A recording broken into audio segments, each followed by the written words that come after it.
Okay, so welcome back to Tig's Creations, the veggie growing project, or episode number 2. It's now February 26th, and so it's 13 days since I first started setting up the first seeds in the paper towels and baggies, and things have just gone absolutely crazy since then. Everything is just coming through gangbusters, and I have to admit I'm probably well ahead of schedule, considering many almanacs count the last frost day in zone 5, which I think is the Atlanta zone, as being the very beginning of April. So putting a number of plants out before the beginning of April theoretically is a problem. Personally, I don't think it is, so we're just going to go ahead. So last time I showed you the bagging process and putting the plants out into the trays and how quickly they came through and germinated, and so this is a continuation of this to show the next stages in what I have to do with these plants.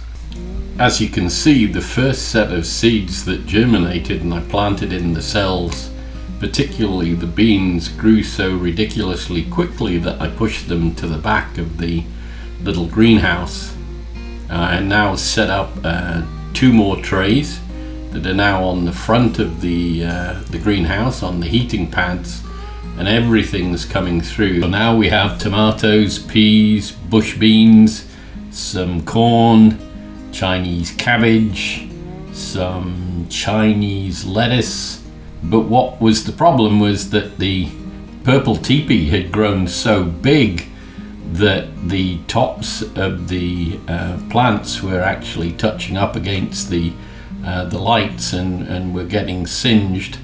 They were also putting out some roots through the base, so I decided I was going to repot these and maybe repot the dragon beans, which you see next to the soil there. So for replanting the plants here, I'm just using a standard, I think this is a Miracle Grow potting soil, and 12-ounce cups, disposable cups that I bought from the dollar store. Just cut down the side of the cell, peel it out, make sure you've got room so that you don't damage the roots, and then gently lift up the plant and plop it into the soil that you've put in the drinking cup. Add a little bit more, and then take some of the potting soil, top it up till it comes to the top of the cup, and you're ready to go, and then you can start doing the rest of the plants.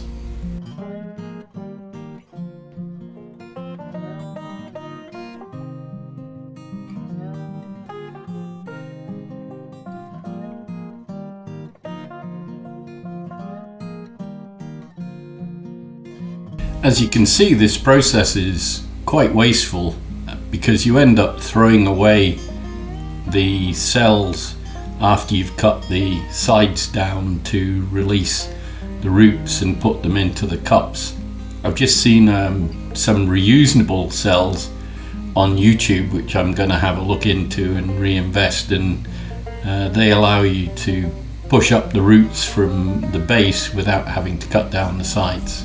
So then I just put the transplanted plants into a base with some water in natural sunlight. A word of caution, although this method really does produce germination very quickly, some seeds just take a little bit longer. These, for instance, are Chinese pink celery seeds, which were planted on the 20th of February. It's now the 28th of February and they're just beginning to germinate. So don't write seeds off just because they haven't come through at the same time as maybe all the rest of the seeds that you put into baggies at about the same time. The next day I set up a small fan in the sunroom to circulate air in the little greenhouse, basically just to get a little bit of movement in the plants, particularly the smaller plants like the tomatoes and that you can see here, just to get them a little bit of movement to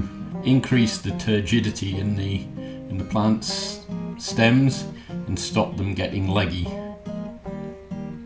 So earlier that morning I put a set of plants out on the back deck here now, and you can see that the movement in these, just with the breeze, is about the same as the movement that we're getting in the plants in the sunroom there. One thing you do have to remember though is that when you increase the air circulation in the greenhouse, you also increase the evaporation rate from the leaves of the plants. As you can see here, they've actually lost a lot of their turgidity and are beginning to wilt. But it's easily remedied with a quick watering. As a side note, the Chinese pink celery that was delayed in its germination had come through nicely after a day in the incubator.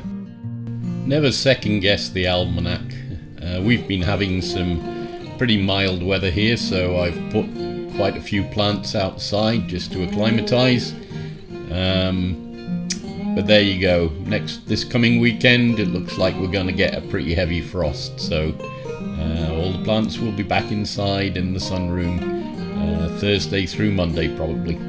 After I brought the young plants in to avoid the frost, I realised that some of my perennials had started pushing through the surface of the soil and were in peril of getting killed off due to the frost. So what I did is I've covered them over with some shredded neuroscience paper and some plastic covering, and I'm hoping that that will be sufficient to protect them. I'm also hoping that the content of the shredded paper will result in some scientifically astute mature plant. There's not a lot I can do while the frost is still a threat outside, so just about the only thing I can do is revitalize the planters that I had last year. These are just some ridiculously hardy onions.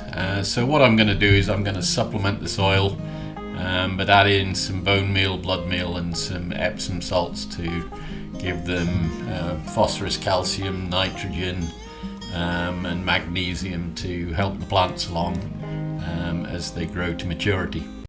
Well, that's it for this episode. There's not much more I can do while it's still the potential for frost outside, but that should only last for another couple of days or so. So I'll resume this series of episodes on the gardening project in a couple of days. Please like and subscribe, and I'll see you next time. Bye.